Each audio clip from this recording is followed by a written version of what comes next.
Está no ar o programa Empresários em Destaque. Oferecimento Azon Comunicação e Eventos.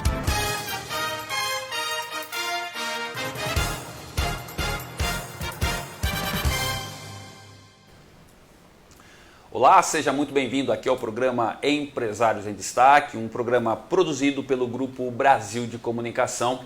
O programa Empresários em Destaque desta terça-feira irá conversar sobre a formação em Direito. Quem está aqui comigo para conversar, debater e aprofundar esse assunto, a coordenadora do curso de Direito daqui da Faculdade em Anhanguera, doutora Alessandra Aparecida Sanches, a quem desejado aqui as boas-vindas. Seja muito bem-vinda, doutora Alessandra, ao programa Empresários em Destaque. É uma grande alegria, uma imensa honra.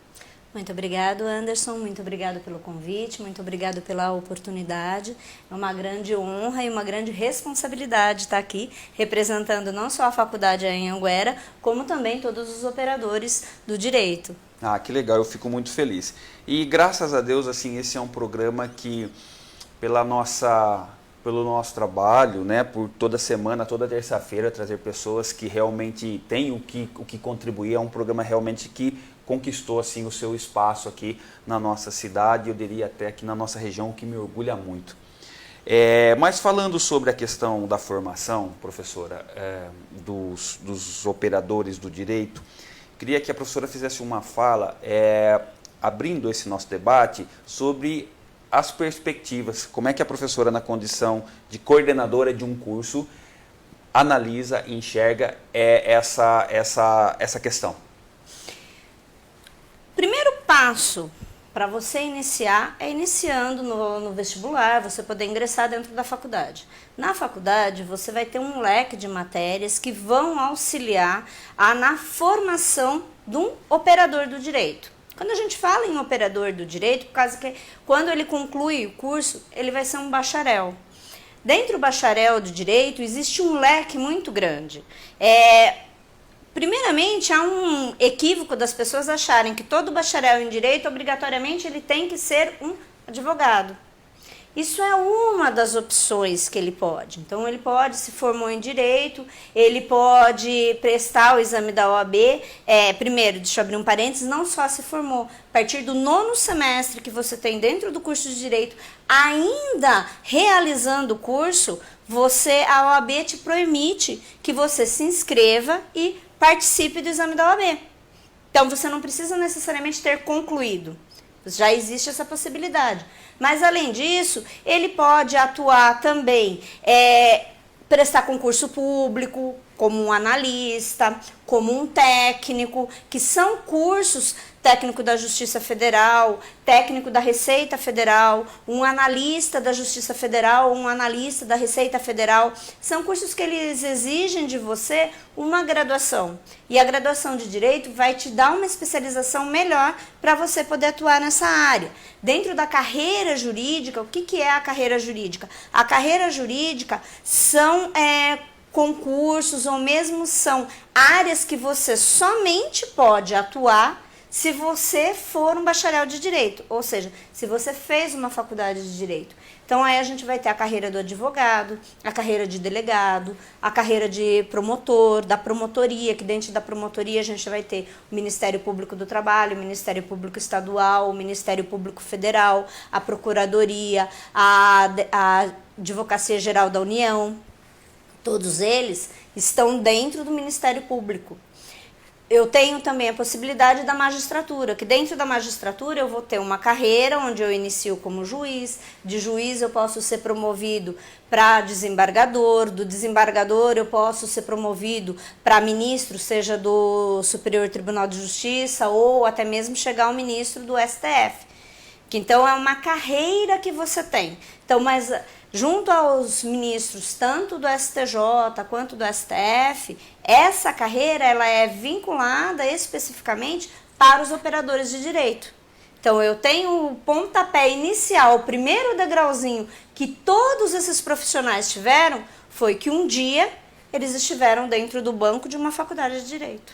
Ou seja, se eu for analisar de fora a sua fala, eu posso então concluir que quem passa pelo curso do Direito, ele pode fazer uma carreira a partir do curso do Direito. Porém, o curso de Direito também pode agregar em outras áreas completamente fora dessa atmosfera, é isso? Exatamente. Eu posso ter, por exemplo, uma pessoa que ele fez um curso de administração de empresas. Então, dentro da administração de empresas, o que ele vai ter, o que a faculdade vai te trazer? Vai te trazer uma noção referente à gestão. Depois que ele fez esse curso, ele já está administrando, ele já tem seu próprio negócio, ele pode vir e fazer um curso de direito. Qual que é a finalidade que ele vai ter? Então, ele vai casar o conhecimento que ele tem referente à gestão, ele vai casar isso com o conhecimento que ele vai adquirir dentro do curso de direito. Não obrigatoriamente, ele vai ter que ser um operador. Ele vai ser um operador em que sentido? Ele vai se utilizar da gestão para que ele possa administrar melhor o seu próprio negócio ou até mesmo vir auxiliar na administração do negócio de terceiros. Porque junto com o conhecimento de gestão, ele vai adquirir o conhecimento da área de direito tributário, ele vai adquirir o conhecimento da área de direito civil. Dentro de direito civil, ele vai ter o conhecimento referente ao que é a responsabilidade civil que o administrador tem que ter. Ele também vai adquirir o conhecimento referente a qual as obrigatoriedades que tem uma empresa referente aos tributos. Então, é um conhecimento que ele vai agregar para o conhecimento que ele tinha de gestão e isso vai torná-lo um profissional muito melhor do que ele já é. Professora, eu acho fantástica a sua fala. Eu queria concentrar aqui uma pergunta sobre a questão do exercício do direito enquanto um advogado. Quando nós falamos deste ofício, é claro, e a senhora citou aqui, a questão do exame da ordem. E é histórico, o índice de reprovação do exame da ordem, ele sempre foi muito alto. Eu queria saber, e agora fazendo essa pergunta para quem está à frente de um curso, é coordenadora do curso de Direito, por que isso acontece, professora? Primeiro concorrente, que qualquer aluno que vai prestar o exame da OAB qualquer bacharel tem, é ele mesmo. Ele não vai, ele tem 5 anos para ele ir adquirindo o conhecimento. O exame da OAB, o que ele vai fazer? Ele vai pegar o conhecimento que você adquiriu dentro da faculdade e ele vai te ter a cobrança daquele exame. O grande problema que a gente tem hoje é que os estudantes têm uma dificuldade muito grande referente à interpretação. Então, por exemplo, na faculdade, uma das propostas que a gente teve, por conta de problemas que a gente visualizou no semestre passado, nas aplicações de questões objetivas junto com os alunos têm o conhecimento. Só que a hora que você coloca a questão de forma objetiva, que ele vai ter que analisar o problema e vai ter que fazer as resoluções, ele emperra. Ele vai lá e vai assinar a resposta errada. Por quê? Porque ele não leu com atenção. Porque ele não interpretou a pergunta corretamente. Então, o problema do conhecimento jurídico? Não, porque se você vier e trouxer uma questão dissertativa, o aluno vai saber responder. Então, ou seja, ele tem o conhecimento jurídico. Então, o problema que a gente está tendo é o quê? É melhorar a interpretação. Como que eu melhoro na interpretação? Incentivando esse aluno a ler. Então, o que eu faço para incentivar esse aluno a ler? A gente trabalha muito dentro da faculdade com um sistema que a gente chama de aula invertida. Então, o que é esse sistema? Esse sistema ele é composto por pré-aula, aula e pós-aula. No pré-aula, então, eu venho para o aluno e peço para ele se preparar para a aula. Como que ele vai se preparar? Olha, eu quero que você leia o capítulo do livro de Direito Civil, por exemplo, do Tartucci. Na aula, a gente vai destrinchar e trabalhar sobre esse capítulo. Então, quando o aluno ele vem para a sala de aula, ele já tem uma base do que eu vou trabalhar. Então, eu consigo daí pegar com esse aluno e trazer questões do exame da OAB para eu trabalhar com ele em sala de aula. Eu consigo trazer para esse aluno situações, problemas, na qual ele vai interpretar essas situações e, de acordo com o que é a base teórica que teve, que ele leu, ele vai conseguir achar uma solução. E a gente trabalha muito em sala de aula também com eles daí, com o debate. E o que vai ser o pós-aula? O pós-aula eu vou justamente trazer novas questões para que esse aluno responda. Então, eu acabo complementando dessa forma o conhecimento que esse aluno tem. Então, eu não fico, porque não adianta só o professor vir em sala de aula e eu trazer conceitos para esse aluno. Legal, lindo, os conceitos são importantes? São importantes. Só que o aluno fica preso dentro daqueles conceitos, a hora que eu trago uma questão objetiva, ele não sabe o que fazer com esses conceitos. Ele não sabe como colocar esses conceitos na prática daquela questão. Então, o que está faltando para esse aluno? Ele está faltando para o aluno ele conseguir linkar o conhecimento que ele tem referente aos conceitos, referente a essa base teórica, com a situação prática.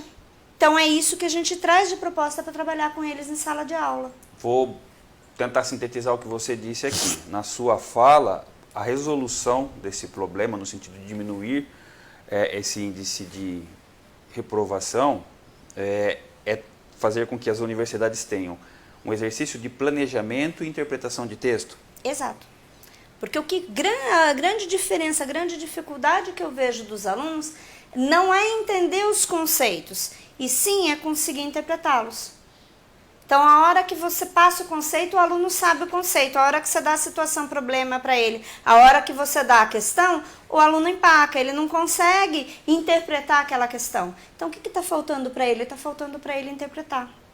Isso é uma grande dificuldade que a gente tem, infelizmente, não só dos cursos de direito, mas de uma forma geral. Eu acho que isso acaba impactando na falta de incentivo que existe para a leitura.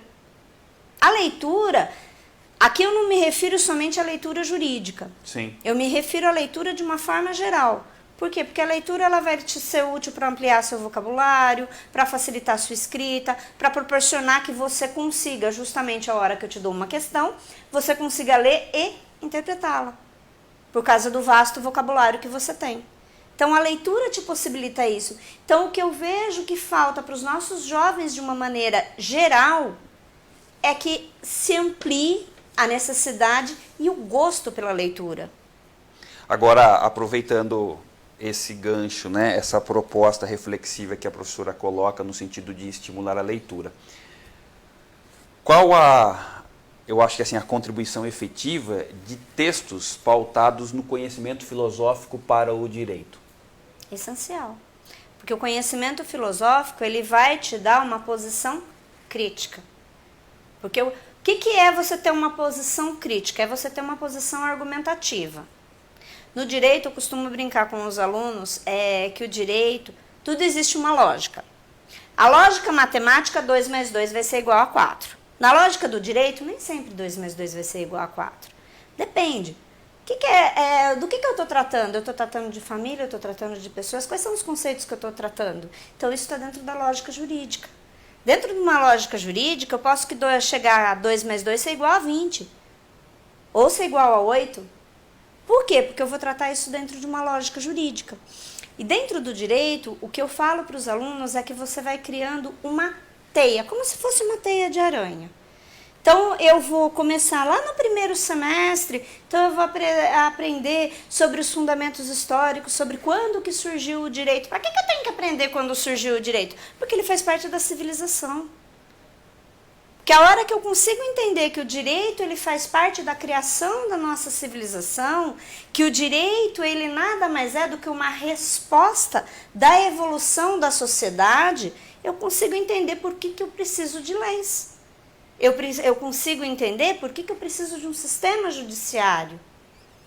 Eu consigo entender por que a Temis está segurando uma balança. Então, isso quem que vai me trazer? A filosofia. A possibilidade de eu argumentar. Então, dentro do direito, a gente nunca vai ter certo ou errado. A gente tem uma posição que eu consigo defender com argumentos, sejam eles jurídicos ou fáticos. Então, eu sempre vou te trazer argumentos para eu defender meu ponto de vista. Tanto que uma coisa que eu falo em sala de aula, você não acha nada. Ninguém acha nada. Você fundamenta o seu posicionamento. Então, essa é uma grande diferença que você tem dentro do operador do direito. E dentro do operador do direito, ele vai aprender o quê? Ele vai aprender justamente como que eu vou fundamentar a minha posição? Como que eu vou argumentar e contra-argumentar? Maravilha. Bom, nós estamos conversando aqui com a doutora Alessandra Aparecida Sanches sobre a formação em Direito. Nós vamos agora para um rápido intervalo. Na sequência, nós voltamos aqui conversar com a professora, um minutinho só, e nós já estamos de volta.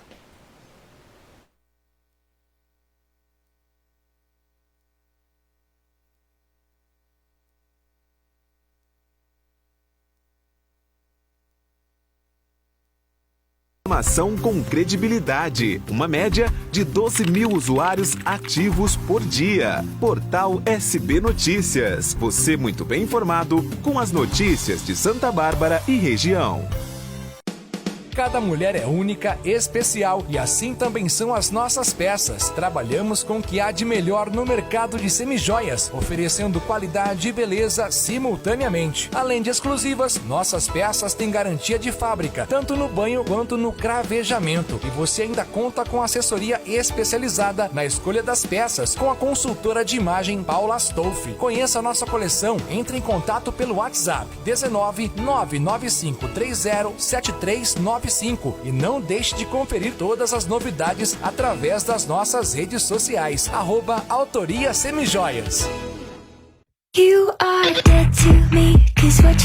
Veste 10 tem tudo o que você precisa para você, para sua casa, para sua família. É uma loja completa, com produtos de qualidade e com aquele precinho que cabe no seu bolso. Vem correndo conhecer a loja Veste 10 aqui na cidade de Santa Bárbara do Oeste. Tudo o que você precisa em um único lugar. Somente as lojas Veste 10 têm a mania de vender barato. Voltamos a apresentar Empresários em Destaque.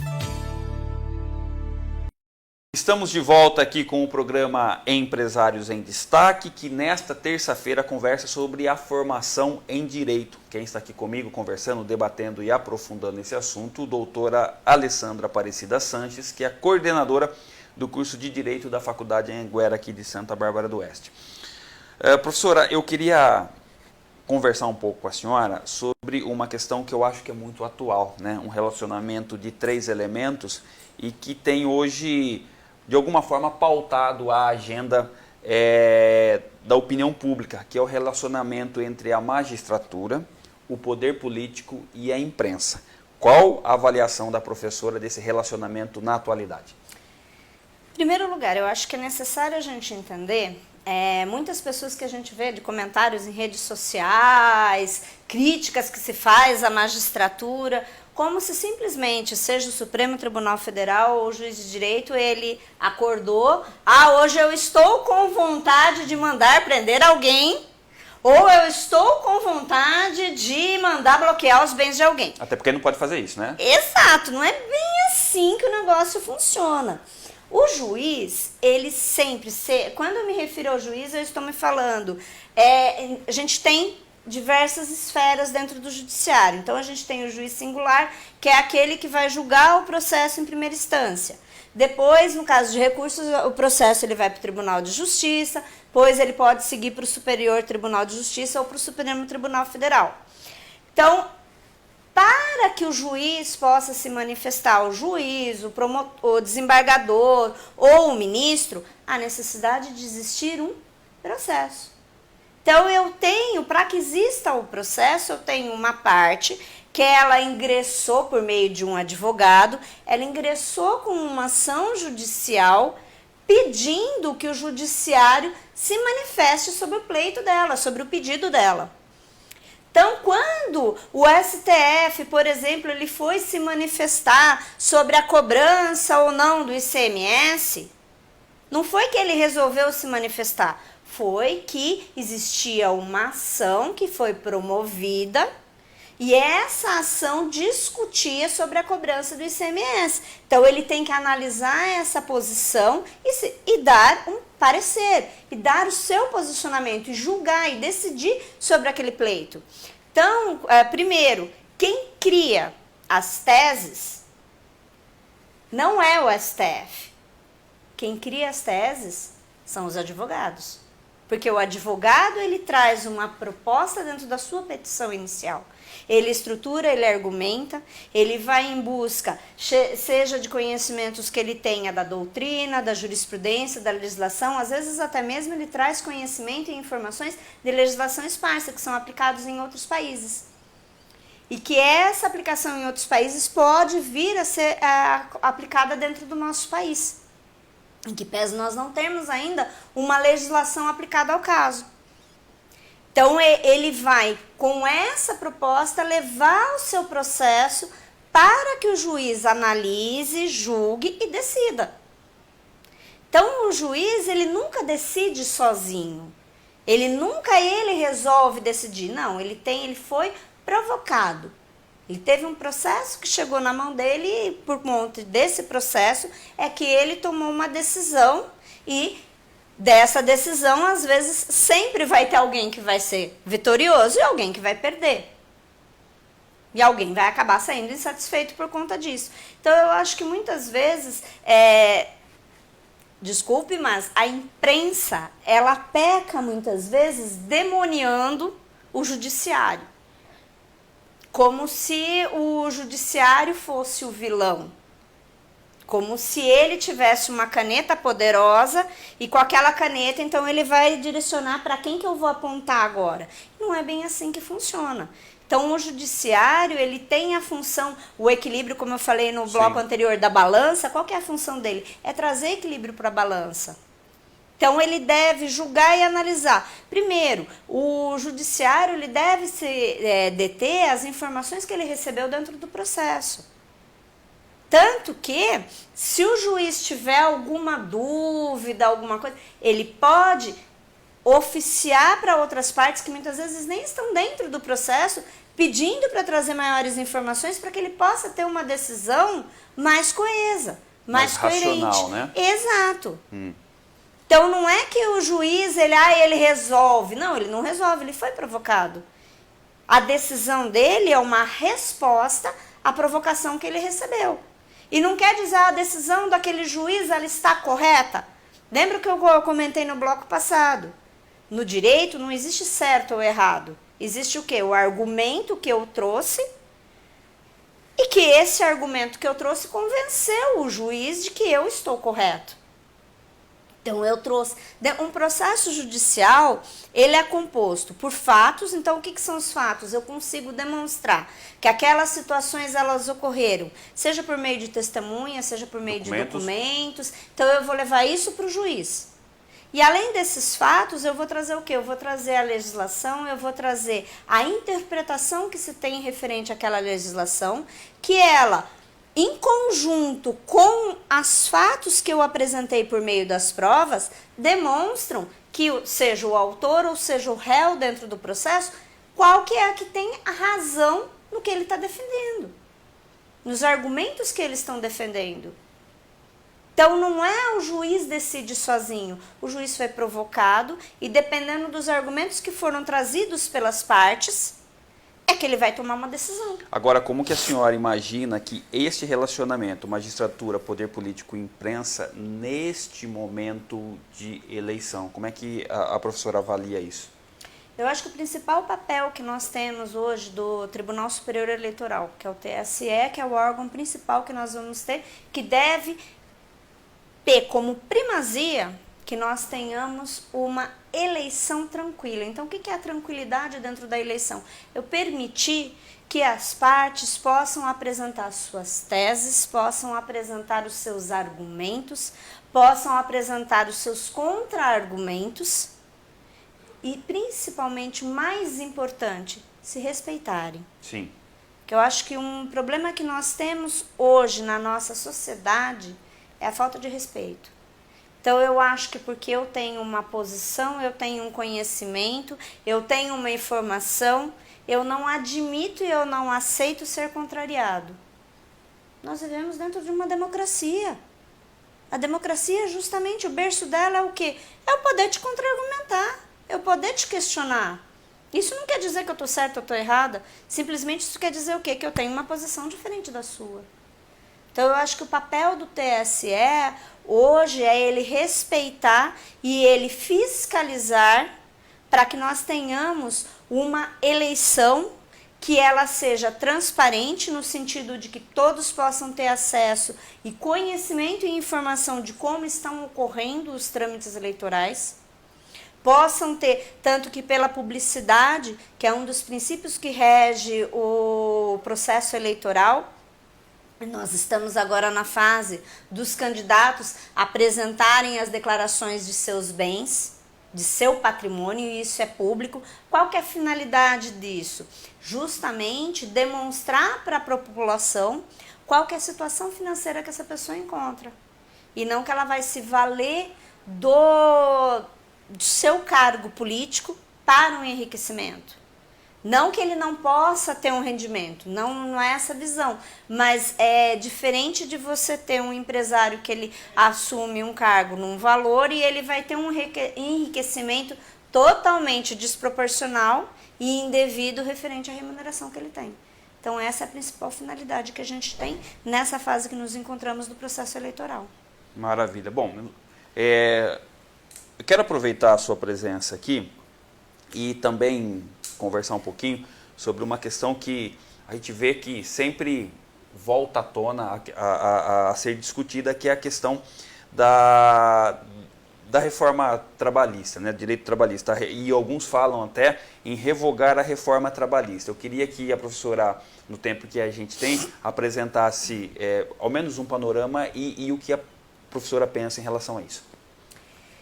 Eu acho que a reforma trabalhista, ela não pode ser vista como uma vilã da situação. Nós tivemos muita coisa boa que foi trazida com a reforma trabalhista. Dentre elas, a gente teve a flexibilização. Então, a possibilidade, a mudança que a gente teve para poder negociar meu intervalo, para eu poder negociar com o meu empregador como que vão ser as minhas férias, a possibilidade de eu fracionar as minhas férias, não só fracionar os dias que eu tenho, mas também fracionar os pagamentos que eu devo receber das minhas férias. Então, isso somente é possível hoje em dia por causa da reforma trabalhista. Então, se a gente vê como que era antigamente eu tinha direito a 1 hora de intervalo, eu tinha que fazer a 1 hora de intervalo inteira e eu não podia flexibilizar isso. Hoje não, hoje eu tenho a possibilidade de chegar para o meu empregador, conversar com ele, olha, hoje eu quero fazer meia hora de almoço e eu quero sair meia hora mais cedo. Eu posso fazer isso. Antigamente eu não podia. Hoje eu posso sentar, olha, eu não quero tirar 30 dias de férias. Eu quero tirar 20 dias agora, 10 dias eu quero tirar mais para frente e eu vou receber pelos 20 dias de férias agora e depois eu vou receber os 10 dias. Antigamente eu tinha o quê? A possibilidade somente de tirar os 30 dias. No máximo eu poderia vender 10 dias das minhas férias e o restante eu tinha que gozar e receber por completo aquele valor. Então, isso foi um ganho que a gente teve. Tivemos perda? É óbvio que a gente teve perda, eu reconheço essas perdas, o enfraquecimento que a gente teve do sindicato, a possibilidade que a gente tem hoje dos bancos de horas ser negociados diretamente entre empregado e empregador, não ter que passar pela aprovação, pelo visto do sindicato. Eu acho que isso traz uma perda muito grande, por causa que o empregado, ele é o elo mais fraco.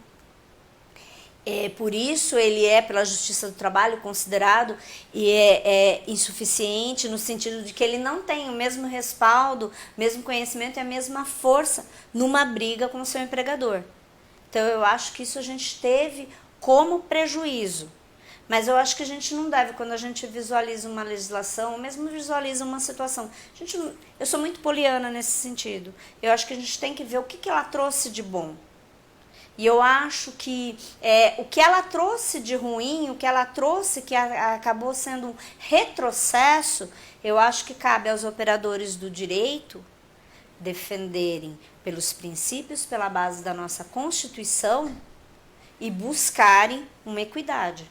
É para isso que a gente tem o judiciário, é para isso que a gente tem os advogados. Porque lembra que eu comentei que quem cria teorias, quem traz argumentos, são os advogados. Então, por meio das suas peças, por meio dos seus estudos, eles conseguirem argumentar e apontarem aonde que a gente teve prejuízo, aonde que esse prejuízo ele acaba trazendo uma afronta para a Constituição e até mesmo uma inconstitucionalidade, e eu preciso do respaldo do judiciário para trazer equilíbrio. Tanto que a gente tem vários tópicos ainda da reforma que encontram-se em discussão referente à sua inconstitucionalidade. Só abrindo parênteses, inconstitucionalidade é quando a gente tem uma legislação que ela desrespeita a Constituição Federal. Então, a gente, dentro da criação do nosso sistema jurídico, a gente tem uma hierarquia, onde no topo dessa hierarquia encontra-se a Constituição Federal. Abaixo a gente vai ter as outras legislações, portarias, resoluções. Então, todas devem respeitar sempre a Constituição Federal. Que é a Carta Magna. Que é a nossa Carta Magna. Maravilha. Bom, professora, tempo aqui passou rápido demais. Eu queria te agradecer pela presença. Eu acho que nós teríamos conteúdo para inúmeras edições, vários programas. E, mais uma vez, gratidão pela partilha do conhecimento, pela partilha de visão de mundo. E eu queria muito te desejar saúde, sucesso e que estejamos sempre, claro, próximos, né? Porque a gente sempre precisa ficar ao lado de pessoas que contribuem muito. Então, mais uma vez, muito agradecido. Muito obrigado, Anderson. Muito obrigado a todos. Obrigado pela oportunidade. Foi um grande prazer estar aqui. Estou totalmente aberta e à disposição para... no novas futuro, conversas, né? Novas conversas, novos bate-papos. Pode sempre contar comigo. Principal recado que eu tenho para vocês, dentro do direito que eu costumo comentar, o direito, existe uma máxima que se diz que para você estudar direito você tem que gostar de ler. Eu penso diferente. Para você gostar do direito, você tem que gostar de pessoas. Porque todo operador de direito, ele vai lidar com pessoas. Ele vai ajudar pessoas ou a entenderem os seus direitos ou a buscarem os seus direitos. Maravilha, maravilha. Professora, mais uma vez, saúde, paz, Deus abençoe sempre e vamos seguir, né? Vamos em frente. Muito obrigada. Um abraço. Bom dia. Você assistiu aqui mais uma edição do programa Empresários em Destaque. Fique aí atento aos nossos canais para receber outros conteúdos. Um forte abraço para você e até mais.